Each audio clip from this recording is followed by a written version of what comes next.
Sanktsირებული ministris უწყებას მოქალაქეები ამხელენ, მათ შორის მედიის წარმომადგენლები. მაგალითად, გამოცემა პუბლიკის რედაქტორმა შეადგინასია, სადაც მათი ჟურნალისტებისთვის საპოლიციო ძალების მიერ წართმეული ნივთებია აღრიცხული და ამ დრომდე არ დაუბრუნებიათ.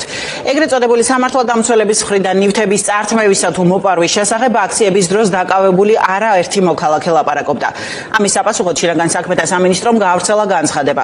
უწყებას იცრუეს უწოდებს ინფორმაციას საპოლიციო ძალების მხრიდან ნივთების უკანონო ჩამორთმევის შესახებ და მედია საშუალებებს შინაგან საქმეთა სამინისტროსა და სამართალდამცველების დისკრედიტაციაში ადანაშაულებს.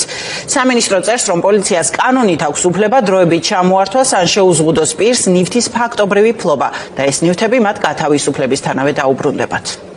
20,000 ლარს მაინც აღემატება იმ ნივთების სია, რომელიც ჩვენ წაგვართვა შინაგან საქმეთა სამინისტროს წარმომადგენლებმა, სხვადასხვა სტრუქტურის წარმომადგენლებმა, ნიღბიანებმა, უნიღბოებმა და ასე შემდეგ. ეს არის ფოტოაპარატები, ლინზები, მეხსიერების ბარათები, წაგვართვეს ტელეფონები, 3 ტელეფონი წაგვართვეს აქციებზე მუშაობის დროს.